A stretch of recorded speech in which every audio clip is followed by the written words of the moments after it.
My friend Alibaba has a book on WattPad called Screaming Season where each day he adds one scary story to it.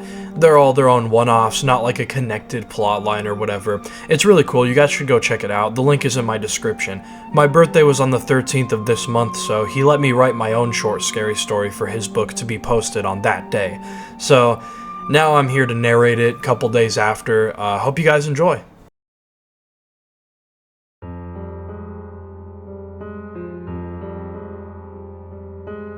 Back in 2015, my friends and I all went trick-or-treating. We were 12 at the time, which some lame bozos might think is too old for such traditions.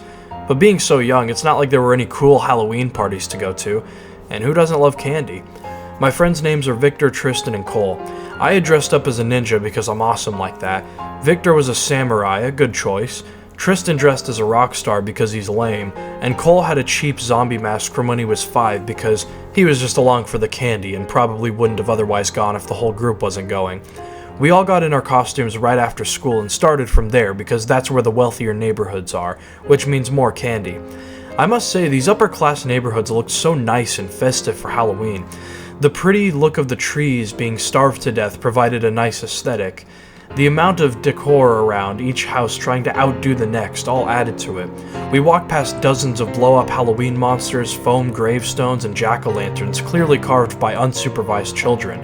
I could just feel the cuts they definitely made on their hands just by looking at the awkward shapes. The first house we went up to gave us apples. Horrible start to our day. Houses that give out apples instead of candy deserve to be TP'd. But the rest of the night went smoothly, and the pillow sacks we brought with us were full by the time we reached the end of the neighborhood. We started making our way toward the town when someone began waving at us. I was the first to notice and pointed out this person to the others. We all looked past the tree line where a small gravel pathway led to a house in the woods. It was a big white home with a red roof. The person was donning a plain white mask that resembled a human face. He wore jeans, boots, gloves, and a hoodie that were all black. I couldn't even make out any of the person's features. They held out candy in their hand and seemed to be motioning for us to come take some. I looked at the others. "This is sketchy. I don't like this," Victor mumbled. "We already got our bags full, man," Tristan yelled out awkwardly. "Thanks, though." We all hurriedly walked away. "Why would you say that?" Cole asked. "Just keep moving." We all continued moving forward past the long stretch of trees. We were walking on a big road that led directly to town. On one side were the neighborhoods, and on the other side was the woodsy area. I suggested we go toward the neighborhoods, and the others agreed, so we walked between the nearby houses and alleyways. I felt a little safer surrounded by houses and people. By this point it was pitch black, and Victor's house was just up ahead. As we walked around, Tristan, who was behind us all, kept turning around. "Why do you keep looking back?" I asked. "Dude, I swear I'm hearing something, like I hear footsteps." "You're pranking us," Victor said. "No, I'm not," Tristan insisted. "I swear." "He's right. It's terrifying. Other people are walking around on Halloween night. Ooh," Cole said sarcastically. We kept marching along. At some point I turned around, probably to say something funny to Tristan, when I noticed someone move in the background of my vision. I kept staring back at the streetlight for a few seconds. The others noticed and caught on to my stare. "You guys are schizo," Victor said. "If something were to chase us, you just gotta run faster than the next guy," Cole added. Right as we all looked back, the streetlight flickered a few times. The last time it flickered, the man with the mask was suddenly illuminated under it, as if he had just flickered into that spot. He started rushing toward us. We all screamed and took off down the street. I kept looking back, watching the person inch closer and closer. I thought about kicking them or trying to fend them off, but they were way taller and bigger than I had expected. I had only seen this person from afar and not yet up close. "My house is just that way," Victor hushed to us, pointing diagonally across the neighborhood. "Fuck this," Tristan said. He ran over to a nearby house and jumped the fence. His skinny ass was able to climb up to the top and hop to the other side fast, like a spider. Victor was next, going right beside where Tristan previously was. I stupidly stayed in place, turning around to see how close the guy was. Every hair on my body stood up when I saw he was only a few feet away. I turned around and practically jumped onto the fence, crawling up it and shoving Cole down onto the other side. My clothes got caught on something and I felt the person's hand grip my leg, trying to pull me down. I used my other leg to kick him in the face as I fell onto the other side of the fence. "Hey!" someone yelled. "What the hell's going on back there?" The occupant of this house stepped into the backyard, turning his back porch light on. We turned to face the masked creep who had disappeared out of sight. We were all so confused and tried to explain to this man what happened, but he didn't seem to care. He just wanted us out of his yard. Luckily, we were close enough to Victor's house and just meandered the rest of the way to it very carefully. We celebrated as we made it inside and locked the doors behind us. We all talked and joked about everything that had just happened as we sat at Victor's dinner table. Tristan suggested it was just some prank, but I wasn't so sure. Deep down, I still had a lot of adrenaline. Though the thought of it all being a joke started to calm me down. It was Halloween night after all.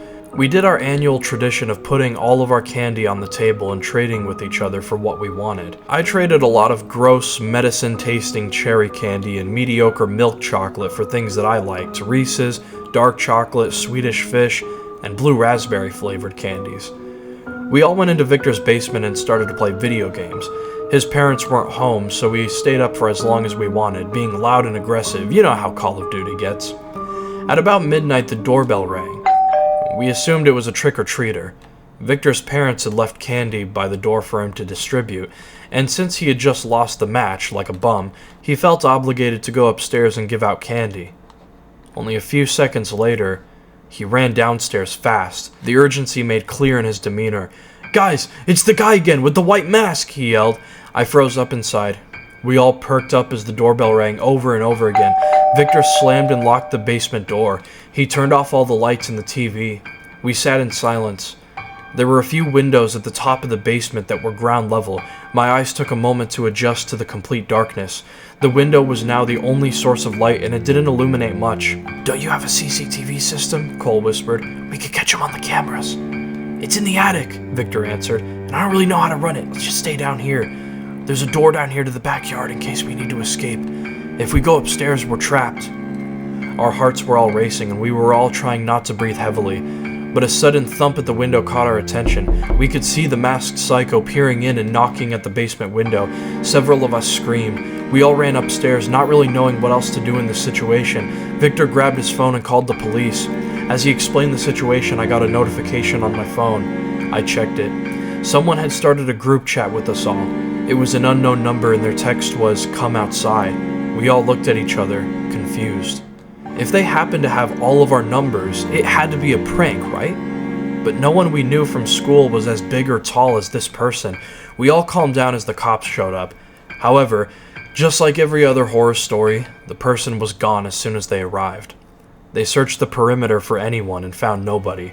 They told us to call them again if anything happens, and they even stayed parked in the neighborhood for a very long time. And that made us feel safe. We made sure all the doors and windows were locked before going downstairs again. I was so horrified that I didn't sleep for a long while, though eventually at 5 a.m., exhaustion got the better of me. Now, here's the crazy part. Throughout that week, police investigated our claims. The house where the man came from had been foreclosed for 15 years. There was no sign of entry from what officers could see, and what's creepier, Victor's dad helped review the footage from Halloween. The software their CCTV system uses deletes all footage after 24 hours, so luckily he was able to catch and clip those moments within that time frame. We watched the living room and basement cameras where we all freaked out and panicked. However, the outside cameras showed absolutely no one. I literally watched the clips side by side of us freaking out with no one present at the basement window or front door. When Victor showed us this, we were all horrified. Tristan still blissfully believed it was all some prank, either from Victor or someone else. But as time went on, we never got an answer. He started to believe us. We talk about this story every Halloween, but last year I ended up creating new lore, a final piece to the whole tale. So a year ago, in 2023, I was at a Halloween party in the same neighborhood Victor lives in. It had to have been about 8 years after the masked man chasing us down. I still can't believe it's been so long. Anyway, rather than watching scary movies or drinking underage like everybody else, I was talking to this girl I had liked for a while. We were actually hitting it off. I somehow got through a whole conversation with her without being awkward, and she was so engaged that she even suggested we step outside to get away from the people in the loud movie. We went out onto the back porch and continued our conversation. I told her the entire story. Unfortunately, Tristan, Victor, and Cole weren't at this party to back me up because they all have actual jobs. and lives, like a bunch of losers. This girl was very baffled by the whole story and dared me to go back to that old house. Earlier in the conversation, I had pointed out where the house was and how close we were to it, so she told me I should go and break in. And I was kinda desperate. Sure enough, we both left the party and walked down the road and right across the street. We sauntered beside a long fence just at the tree line and stopped right where the slight opening was. I got goosebumps looking through the tree line, down the barely visible gravel pathway and at the house. She stood by as I hesitantly marched up to the front door. The house was actually huge. There were rooms protruding from all over, and the red tile rooftop was still vibrant despite everything else having decayed to utter shit. The lawn was unkempt, and the bricks making up the structure were cracked and dirty. The windows were boarded up. I turned around and saw the girl I was with walking closer. She told me I should bust the door down. I tried kicking it a few times. After the third kick, I could hear the hinges being rattled. Before I kicked it again, she told me to stop. She tiptoed up the front steps and gently twisted the doorknob. The door opened.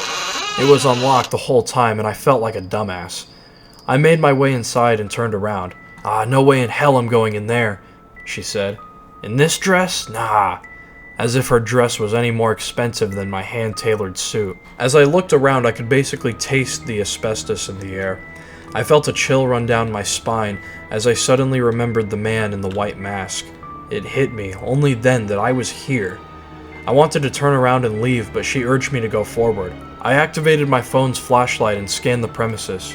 There were cobwebs crowding every corner. The living room consisted of a green couch, a very old TV, a grandfather clock, a full bookshelf, and various antique furniture. I turned and noticed a doorway leading down some stairs into a basement. The girl was saying I should go into the basement and take a picture for her. If you knew how hot she was, you would have done this too.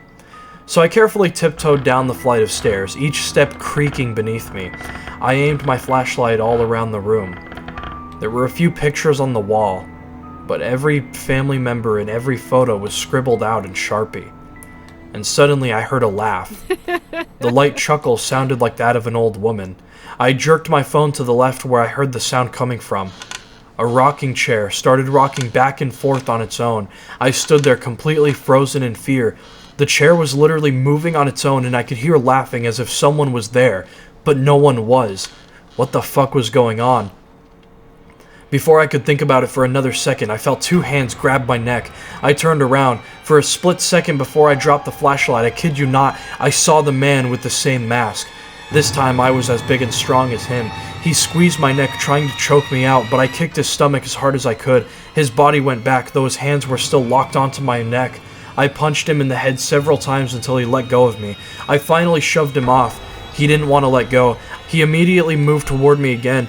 He reached his hands out to grab me again. However, I was faster and quickly ripped off his mask. I was more horrified than ever. I don't mean to make fun of anyone with severe deformities, but to say this man was deformed was an understatement.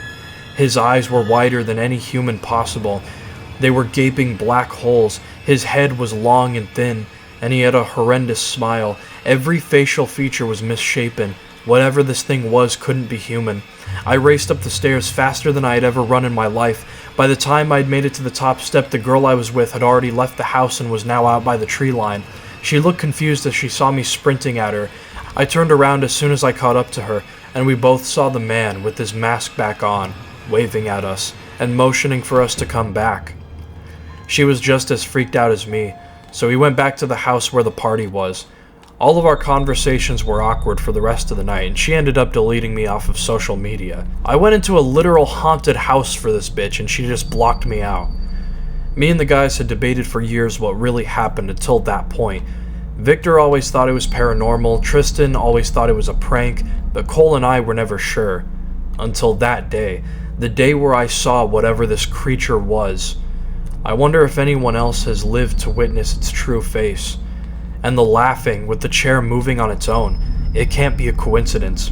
It's been a year and I haven't been able to string together any sort of logical explanation. But when I woke up the next day after seeing this creature 1 year ago, I got a text from the same number that had started that group chat with my friends and I in 2015. Happy Halloween.